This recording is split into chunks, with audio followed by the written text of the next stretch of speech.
안식일 환영 예배 오신 성도 여러분 모두를 진심으로 환영합니다. 이 시간에 우리 유튜브 방송을 통해서도 이 환영 예배 함께 하시는 우리 성도 여러분 진심으로 환영하고, 이 시간 하나님께서 우리들에게 주시는 귀한 말씀을 통해서 어렵고 힘든 시간을 우리가 함께 걸어가고 있지만 무사히 잘 통과할 수 있도록 우리 모두가 간절히 기도하는 귀한 시간이 되기를 주님의 이름으로 기도드립니다.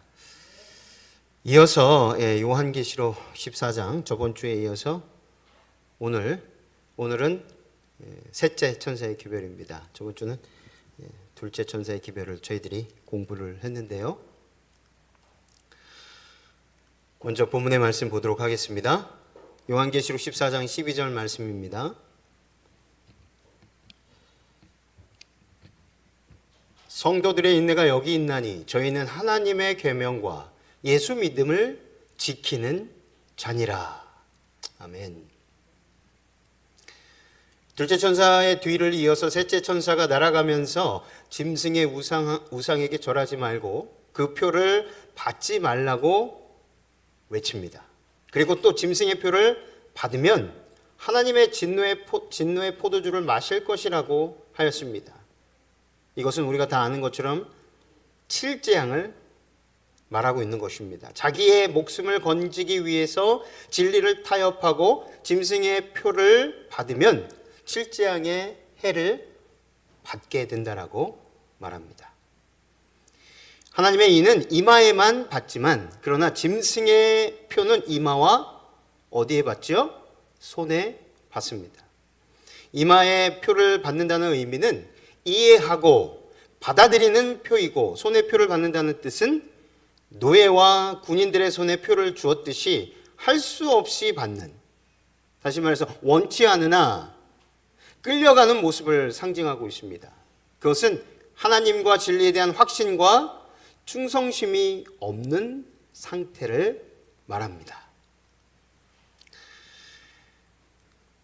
하나님의 계명을 지켰다, 그리고 지키며 살아가는 백성이라고 말합니다. 짐승의 표를 받는 자들은 밤낮 쉼이 없습니다. 하나님의 명령을 어기고 짐승의 세력에 타협하는 자들의 마음속에 진정한 평안과 안식이 없는 상태를 이렇게 묘사한 것입니다. 그래서 세 번째 천사가 말하는 결론은 바로 오늘 본문의 말씀 계시록 14장 12절에 성도들의 인내가 여기 있나니 저희는 하나님의 계명과 예수 믿음을 지키는 자니라. 짐승의 표를 받지 않고 하나님께 끝까지 충성하려는 성도의 인내가 필요하다는 것입니다. 앞으로 우리들에게 환난이 올 것입니다. 핍박을 받으면서도, 그리고 굶주리면서도, 옥에 갇히면서도 인내해야 할 때가 올 것입니다. 왜 인내가 필요하겠습니까? 우리가 한동안 시련을 당할 것이기 때문에 그때는 마치 하나님께서 우리를 버리신 것 같은 느낌이 생길 것이기 때문입니다. 그때는 하나님께서 우리를 시험하시는 때이며 온 우주가 우리들의 진실됨을 살펴보는 때입니다. 성도들의 인내는 하나님의 계명을 지키는 일과 관련이 있다라고 분명히 요한계시록 14장 12절은 말씀하고 있는 것입니다. 이 일은 예수님을 믿는 참된 믿음으로 되는 일입니다. 믿음으로 계명을 피하는 것이 아니라 믿음으로 계명을 완성케 하는 것임을 우리들은 잘 알고 있습니다. 로마서 7장 7절에 그런즉 우리가 무슨 말 하리요? 율법이 죄냐? 그럴 수 없느니라. 율법으로 말미암지 않고는 내가 죄를 알지 못하였으니 곧 율법이 탐내지 말라 하지 아니하였다면 내가 탐심을 알지 못하였으리라. 하나님의 계명, 하나님의 율법을 지키는, 믿음으로 지키는 그 자들의 특징. 그런데 로마서 7장 7절에는 분명하게 이 율법이 어떤 역할을 하는지를 말씀하고 있습니다. 그래서 계명은 선한 것이다 라고 말하고 있습니다. 로마서 7장 12절 이로 보건대 율법도 거룩하며 계명도 거룩하며 의로우며 선하도다. 또 이어서 느헤미야 9장 13절 14절 또 시내산에 강림하시고 하늘에서부터 저희와 말씀하사 정직한 규례와 진정한 율법과 선한 율례와 계명을 저희에게 주시고 거룩한 안식일을 저희에게 알리시며 주의 종 모세로 계명과 율례와 율법을 저희에게 명하시고.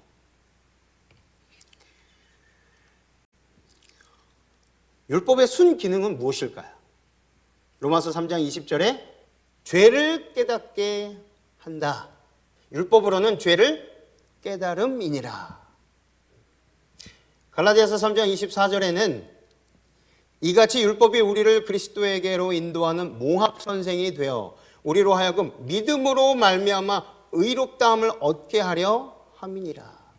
이 율법 자체로서는, 율법의 순기능으로서는 그리스도께 인도하는 몽합선생의 역할을 할 뿐이다 라고 설명하고 있는 것입니다. 율법 자체, 다시 말해서 유대인들이 그렇게 계명을 613개로 쪼개서 그 율법 문자 그대로 율법을 지킴으로 구원을 얻으려고 했던 율법주의적인 그러한 율법이 어떤 행위로 말미암아 구원을 가져다주는 그 기능을 갖고 있지 않다라는 것입니다. 율법은 단지 우리의 현재의 모습이 어떠한지를 분명하게 보여주고 또 그것을 통해서 우리 스스로는 아무것도 할 수 없고 의를 얻을 수 없으며 구원에 이르게 할 수 없기 때문에 그리스도를 바라볼 수 있는 그 능력을 준다. 요한일서 1장 7절에 그 아들 예수의 피가 우리를 모든 죄에서 깨끗하게 하실 것이요. 오늘 계시록 14장 12절에는 성도들의 인내가 여기 있다라고 했습니다. 그들은 하나님의 계명과 예수님의 믿음을 지키는 자니라라고 하였습니다. 특별히 우리 재림 성도들은 정말 하나님의 계명을 철저하게 지키려고 노력하는 사람들입니다. 그 어떤 다른 기독교에 있는 사람들보다 정말 철저하게 계명을 지키고 순종하려고 노력하는 사람들입니다. 그런데 요한일서 1장 7절의 말씀처럼 매일의 삶 속에 우리의 마음 가운데 그리스도의 피가 발라지지 않는 한 우리가 받은 그 구원이 매일마다 성령을 통해서 확증되며 그 구원이 이루어가는 것을 보며 살아갈 수 없다는 것입니다. 받은 구원은 우리가 붙잡고 끊임없이 성장할 때, 성화의 단계를 계속해서 경험할 때 그 구원을 맛보고 하나님께서 어떻게 그것을 이루어주고 계시는지를 경험하면서 사는 것이 바로 성화입니다. 고린도전서 15장 45절에 기록된 바 첫사람 아담은 산영이 되었다함과 같이 마지막 아담은 살려주는 영이 되었나니.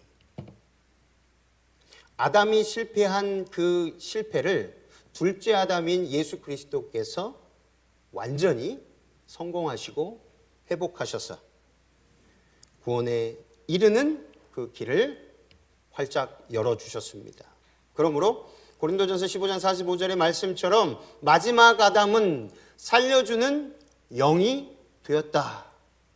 이것을 바꿔 말하면 오직 예수 그리스도만이 우리들의 영원한 생명 되신다라는 것입니다.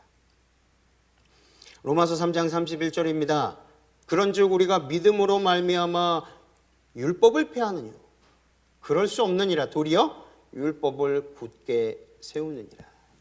율법의 순기능이 그저 율법 자체로서는 우리가 구원을 받을 수 없다는 것을 알지만 그렇다면 율법이 필요 없느냐?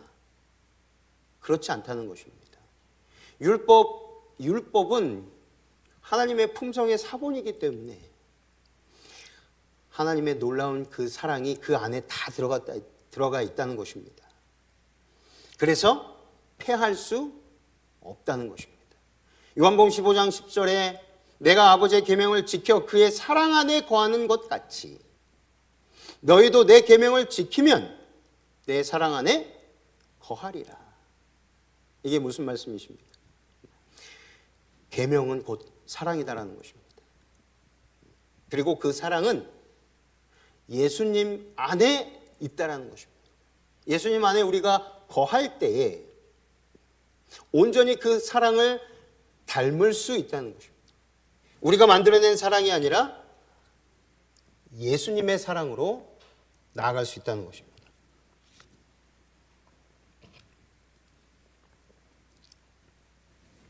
그래서 구원의 참된 의미를 살펴보면 하나님의 선언과 행위가 성경에 나오는데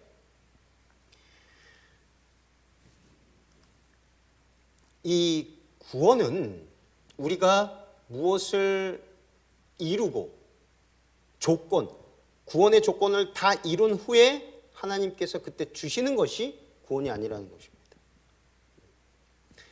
죄 가운데 있는 중에 그리스도께서 온전히 연약할 대로 연약한 우리의 몸을 인성을 쓰시고 오셔서 우리와 같은 오히려 더 우리보다 더 심연에 가장 인간이 어떤 인간도 맛보지 않았던 가장 그 굴욕적이고 죄로 인하여 겪지 않았던 모든 것들까지 다 겪으신 분이시라고 시대의 소망은 말하고 있습니다. 하나님의 그 선언과 행위가 죄를 중단하고 그리고 그 죄를 중단함으로 인하여 우리가 의롭다함을 얻을 수 있게 되는 것입니다. 그래서 이것은 죄를 중단시키고 죄에서 자유하게 하는 것이지 죄를 완전히 사라지게 하는, 다시 말해서 이 땅에서 예수님께서 오시기 전에 이미 영화의 단계를 경험하는 것은 아니라는 것입니다. 안타깝게도 우리 교회 안에 수없이 많은 분들이 그리스도의 인성과 완전론으로 인해서 우리도 똑같이 예수님처럼 그렇게 될 수 있다라고 주장하고 그렇게 믿고 율법을 자기의 의로 자기의 힘으로 지키려고 하는 분들이 굉장히 많이 있습니다. 당연히 우리도 예수님처럼 될 수 있습니다. 근데 그 예수님처럼 된다는 것, 그것은 그분들이 생각하는 것과는 좀 다른 것이라는 것입니다. 이 부분은 그리스도의 인성 그리고 그리스도인들이 완전하게 되어야 된다는 그 주제는 따로 시간을 할애해서 설명드리도록 하겠습니다. 에베소서 2장 1절로 5절입니다. 너희의 허물과 죄로 죽었던 너희를 살리셨도다. 그때에 너희가 그 가운데서 행하여 이 세상 풍속을 쫓고 공중의 권세 잡은 자를 따랐으니 곧 지금 불순종의 아들들 가운데서 역사하는 영이라. 전에는 우리도 다 그 가운데서 우리 육체의 욕심을 따라 지내며 육체와 마음에 원하는 것을 하여 다른 이들과 같이 본질상 진노의 자녀이었더니 긍휼에 풍성하신 하나님이 우리를 사랑하신 그 큰 사랑을 인하여 허물로 죽은 우리를 그리스도 예수 안에서 살리셨고 너희가 은혜로 구원을 얻은 것이라. 그때에 전에는 너희의 허물과 죄로 죽었던 너희를 살리셨도다. 로마서 5장 8절에도 하나님께서 아직 죄인 되었을 때에 죄를 깨닫고 죄를 버리고 구원에 이르는 조건을 다 갖춘 다음에 하나님께 나아가서 제가 이렇게 하였으니 구원을 주십시오. 옳거니 잘했구나. 구원을 너한테 주겠노라 라고 하신 게 아니라는 것이죠. 철저하게 죄가 무엇인지도 모르고 내가 죄인인지도 깨닫지 못하는 그때에 그리스도께서 작정하시고 우리의 죄를 가져가시기 위해서 이 땅에 내려오셨다는 사실입니다.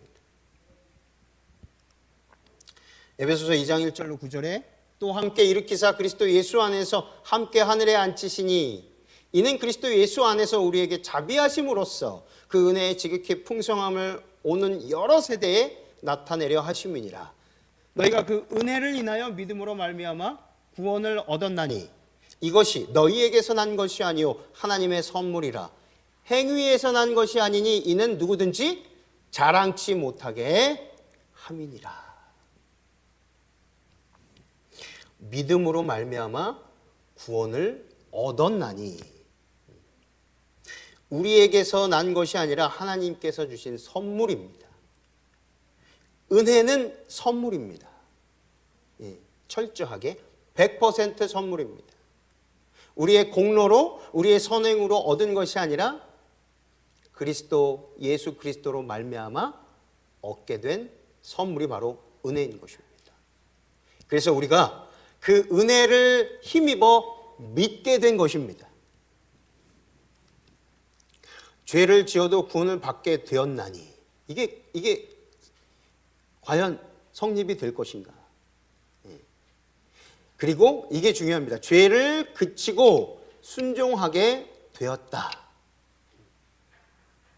만약에 제가 이 부분만 보여드리고 죄를 지어도 구원을 받게 되었습니다. 그럼 난리가 날 겁니다. 아마 방송을 통해서 여러분들이 보고 계시는데 이게 퍼지면 재림교회 목사로서 살아남지 못할 것입니다. 죄를 그치고 순종하게 되는 것입니다. 그러니까 우리가 의롭게 된다는 것은 죄 없다 하는 것이 아닙니다.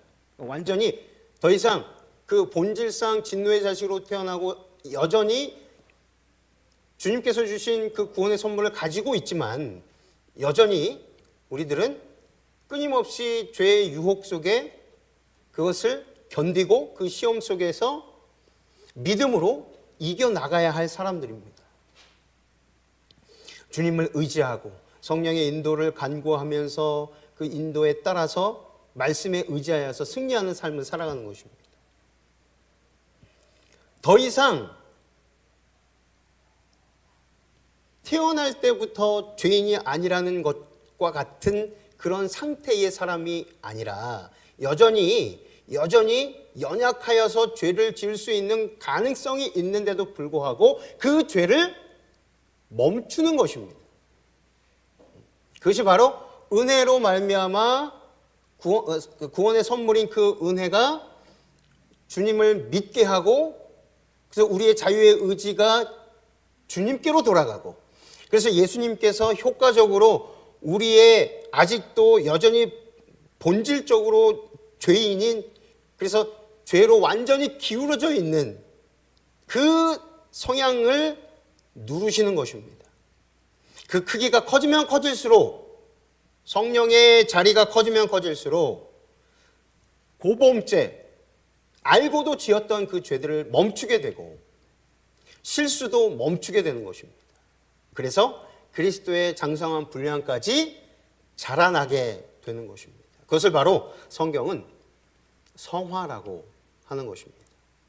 예수님이 오시는 그날 그렇게 익을 대로 익었던 남은 백성들을 주께서 부르시지 않으십니까? 그 남은 백성들이 저와 여러분들이 되시기를 간절히 기도드립니다. 야고보서 2장 14절 19절 그리고 20절입니다. 내 형제들아 만일 사람이 믿음이 있노라 하고 행함이 없으면 무슨 이익이 있으리요?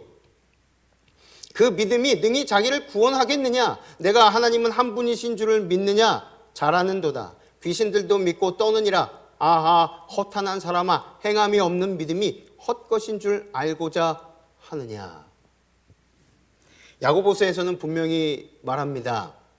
우리가 믿음으로 의롭다함을 얻었는데 그 믿음으로 의롭다 한 것은 전적으로 그리스도의 은혜라는 것이고 그 은혜는 선물이고 100% 우리의 의, 우리의 선, 우리의 공로가 하나도 들어가 있지 않다는 것입니다. 그런데 야고보서에서는 분명하게 다시 설명해 주고 있습니다. 행함이 없는 믿음은 죽은 믿음이다.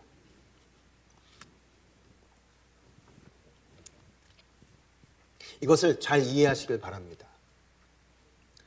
바리새인들이 행했던 그 행함과 사도 바울과 제자들이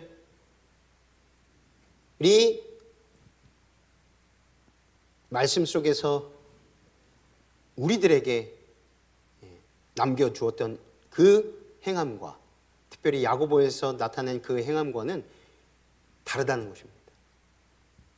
믿음의 결과로서 반드시 행함이 수반되는 것이고 따라가는 것입니다. 오직 믿음으로 구원을 얻는데 행함이 있는 믿음과 행함이 없는 믿음이 있습니다. 행함이 없는 믿음은 가짜 믿음입니다. 그러나 행함이 있는 믿음은 구원에 이르게 하는 믿음입니다. 로마서 8장 3절 4절에 율법이 육신으로 말미암아 연약하여 할 수 없는 그것을 하나님은 하시나니 곧 죄를 인하여 자기 아들을 죄에 있는 육신의 모양으로 보내어 육신의 죄를 정하사 육신을 쫓지 않고 그 영을 쫓아 행하는 우리에게 율법의 요구를 이루어지게 하려 하심이니라. 우리 스스로 율법을 그 높은 표준에 서 있는 그 율법을 지킬 수 없습니다. 우리 죄인은 율법을 지킬 수 없습니다. 본질적으로. 그래서 사도 바울은 이렇게 이야기하는 것입니다. 육신으로 말미암아 연약한 할 수 없는 그것 율법을 지키려고 해도 하나님께서 그 율법 안에 집어넣어 주신 그분의 그 품성의 표준에 도달할 수 없다는 것을 고백하면서 사도 바울은 그러나 우리는 할 수 없지만 누구는 할 수 있으시다고. 하나님은 하실 수 있으시니 죄를 인하여 자기 아들을 죄 있는 육신의 모양으로 보냈다라는 것입니다. 요한일서 2장 3절 6절 우리가 그의 계명을 지키면 이로써 우리가 저를 아는 줄 알 것이요 저를 아노라 하고 그의 계명을 지키지 아니하는 자는 거짓말하는 자요 진리가 그 속에 있지 아니하되 누구든지 그의 말씀을 지키는 자는 하나님의 사랑이 참으로 그 속에서 온전케 되었나니 이로써 우리가 저 안에 있는 줄을 아노라. 저 안에 거한다 하는 자는 그의 행하시는 대로 자기도 행할지니라.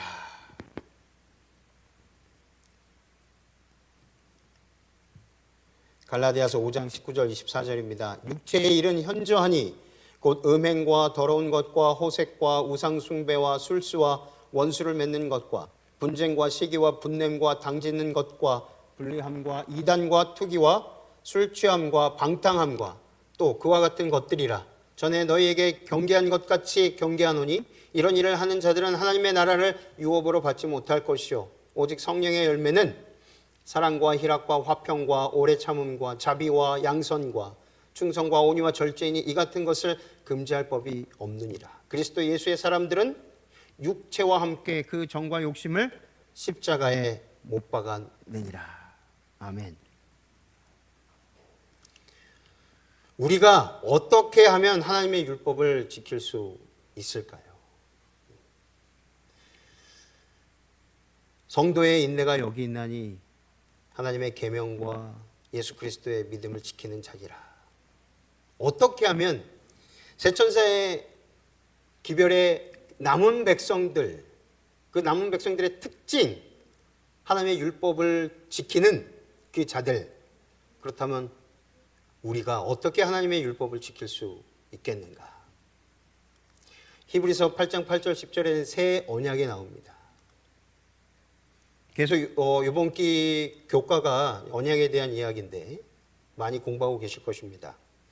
먼저 히브리서 8장 8절로 10절 저희를 허물하여 일렀으되 주께서 가라사대 볼지어다 날이 이르리니 내가 이스라엘 집과 유다 집으로 새 언약을 세우리라. 또 주께서 가라사대 내가 저희 열조들의 손을 잡고 애굽 땅에서 인도하여 내던 날에 저희와 세운 언약과 같지 아니하도다. 저희는 내 언약 안에 머물러 있지 아니하므로 내가 저희를 돌아보지 아니하였었노라. 또 주께서 가라사대 그날 후에 내가 이스라엘 집으로 세울 언약이 이것이니 내 법을 저희 생각에 두고 저희 마음에 이것을 기록하리라. 나는 저희에게 하나님이 되고 저희는 내게 백성이 되리라. 창세 전에 인류의 범죄를 예지하신 하나님께서는 영원한 언약을 세우셨습니다. 아버지와 아들 사이에 의논이 있었습니다. 그 언약은 아담이 타락한 후에 에덴에서 선포되었습니다. 스가랴 6장 13절에 그가 여호와의 전을 건축하고 영광도 얻고 그 위에 앉아서 다스릴 것이요 또 제사장이 자기 위에 있으리니 이 두 사이에 평화의 의논이 있으리라 하셨다.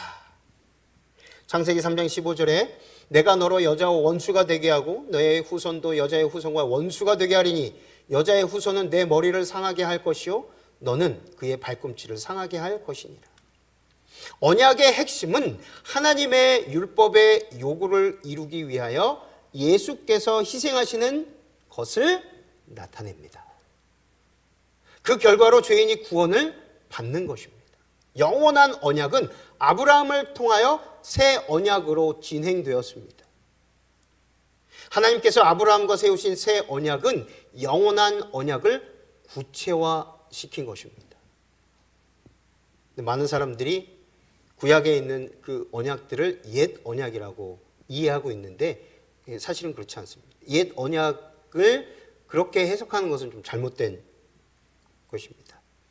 창세기 17장 2절 7절에 내가 내 언약을 나와 너 사이에 세워 너로 심히 번성케 하리라 하시니 아브라함이 엎드린데 하나님이 또 그에게 일러 가라사대 내가 너와 내 언약을 세우니 너는 열국의 아비가 될지라 이제 후로는 내 이름을 아브라함이라 하지 아니하고 아브라함이라 하리니 이는 내가 너로 열국의 아비가 되게 함이니라. 내가 너로 심히 번성케 하리니 나라들이 내게로 쫓아 일어나며 여러 왕이 내게로 쫓아나리라. 내가 내 언약을 나와 너와 내 대대 후손의 사이에 세워 영원한 언약을 삼고. 아브라함과 세운 이 새 언약은 메시아에 관한 것입니다. 예수 그리스도에 관한 것입니다. 새 언약은 그리스도의 희생을 통하여 인류가 회복되는 것으로서 아브라함을 통하여 구체화된 것입니다. 아브라함과 세운 이 새 언약은 완전합니다. 누구든지 새 언약을 받아들이면 새 언약을 체결한 것이 되는 것입니다. 새 언약에 참여하는 자는 아브라함의 복에 참여한 자들이 되는 것입니다. 벌써 창세기에서부터 하나님께서는 이 언약을 통하여 우리들에게 구원의 약속을 주셨고 그리고 구원을 어떻게 받고 이루어 가게 되는지를 보여주신 것입니다. 옛 언약이라고 표현이 되는 출애굽기 19장 5절 8절에 세계가 다 내게 속하였나니 너희가 내 말을 잘 듣고 내 언약을 지키면 너희는 열국 중에서 내 소유가 되겠고 너희가 내게 대하여 제사장 나라가 되며 거룩한 백성이 되리라. 너는 이 말을 이스라엘 자손에게 고할지니라. 모세가 와서 백성의 장로들을 불러 여호와께서 자기에게 명하신 그 모든 말씀을 그 앞에 진술하니 백성이 일제히 응답하여 가로되 여호와의 명하신 대로 우리가 다 행하리이다. 모세가 백성의 말로 여호와께 회보하매. 하나님께서 이스라엘 민족과 시내산에서 언약을 체결하셨습니다. 시내산에서 체결한 언약을 신의 언약 혹은 옛 언약이라고 합니다. 이 신의 언약은 이스라엘 민족이 애굽의 노예 생활에 인하여 새 언약을 잊어버렸기 때문에 아브라함과 맺었던 그 새 언약을 잊어버렸기 때문에 반복된 언약입니다.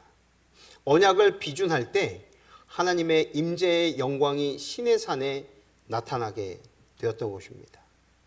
그래서 이 신의 언약을 옛 언약 또는 첫 언약, 파괴된 언약, 흠 있는 언약, 낡아지고 쇠하는 언약이라고 부릅니다. 이 신의 언약에 문제가 있거나 잘못이 있거나 또 파괴된 것이 아니라는 사실입니다. 하나님 편에 문제가 있어서 옛 언약이 된 것이 아니라 언약을 체결한 이스라엘 백성들에게 문제가 있었기 때문인 것입니다.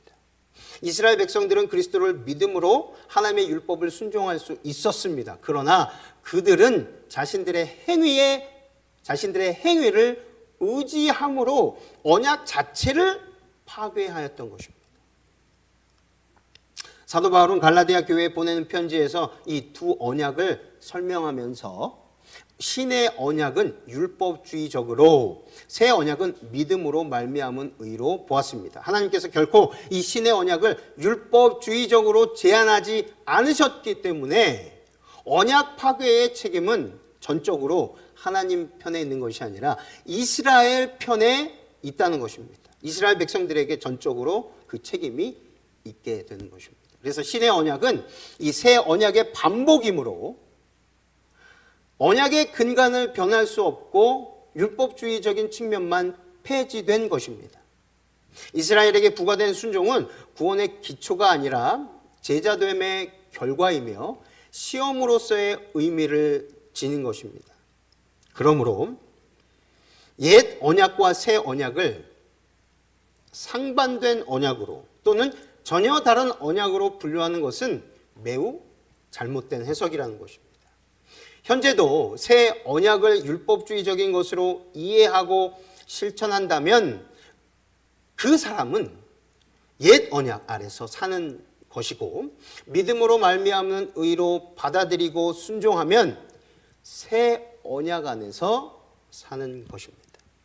결단코 새롭게 생겨나서 옛날 것은 폐지되고 새롭게 신약에 와서 그리스도께서 초림하심으로 이제 그림자가 실체로 오심으로 그 그림자가 폐지됐듯이 율법도 폐지됐다. 율법이 그림자인가요? 그렇지 않습니다. 제사 제도 이것이 폐지된 것입니다.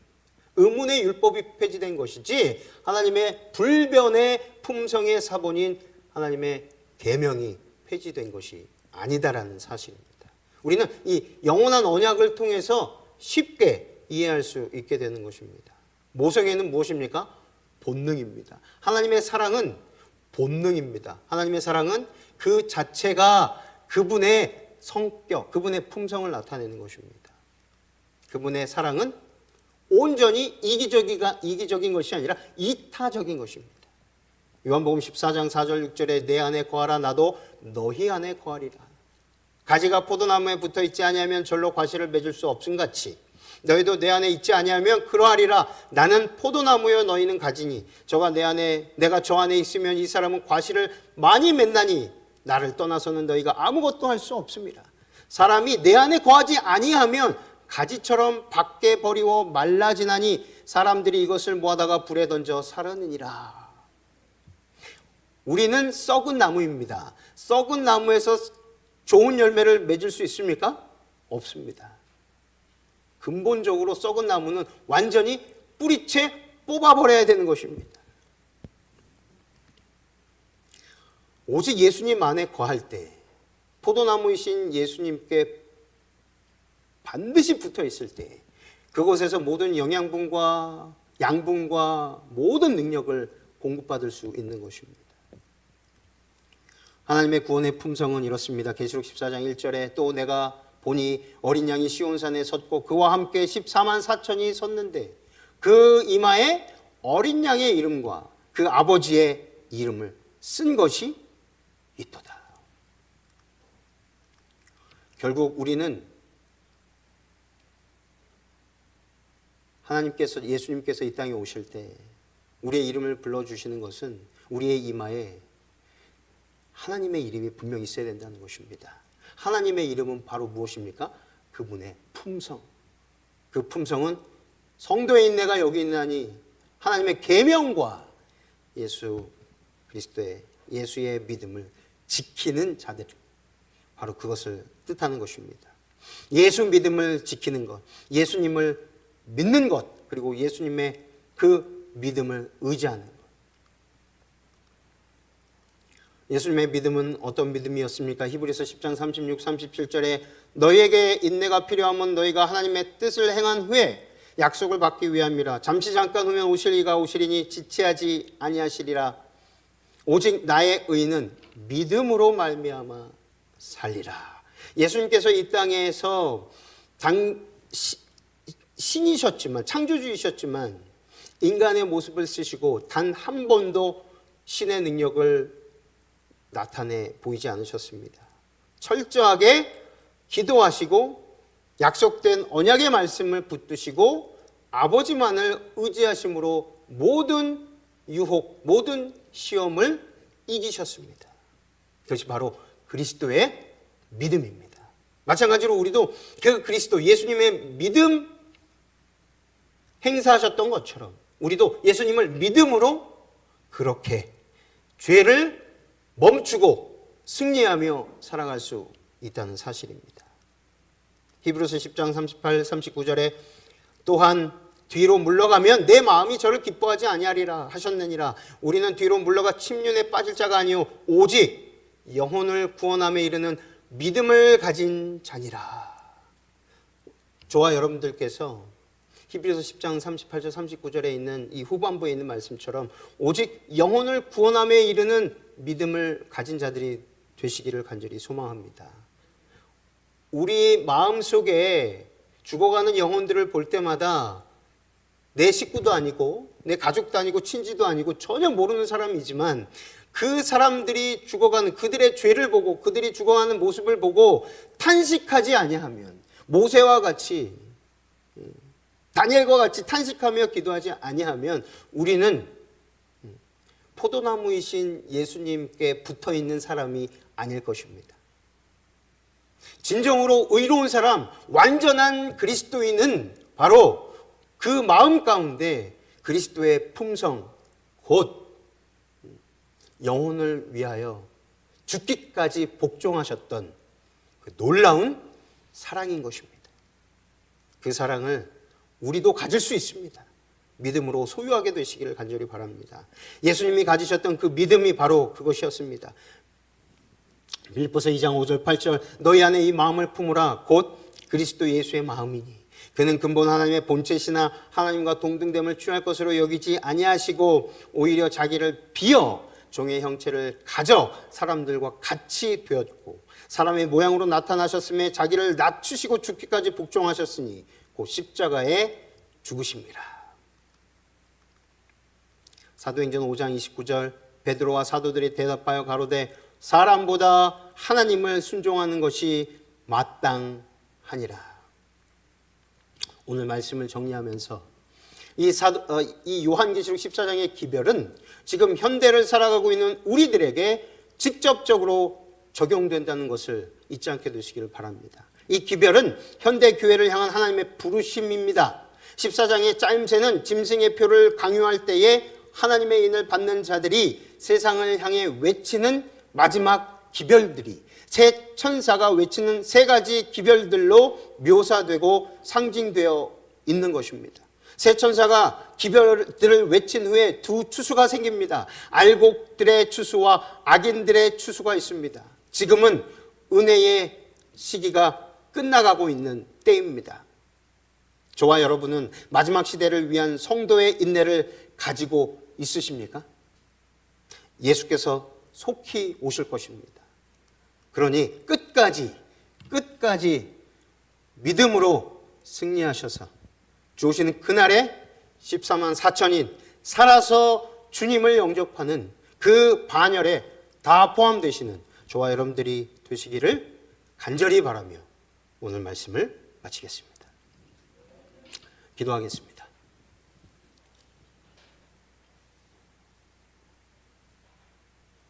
사랑과 은혜가 충만하신 우리들의 아버지 하나님,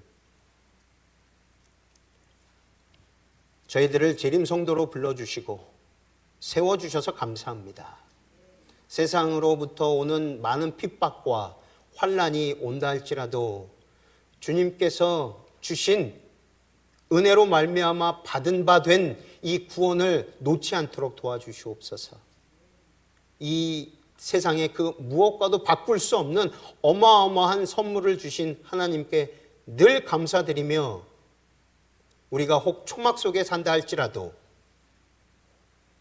우리가 사랑하는 가족을 잃는 슬픔 속에 있다 하더라도, 병이 들었다 할지라도, 고통 가운데 있다 할지라도 오직 주께서 주신 이 놀라운 은혜를 붙들고 끝까지 주께서 어떻게 우리 대신 싸우며 사단을 물리치실지를 바라볼 수 있도록 도와주시옵소서.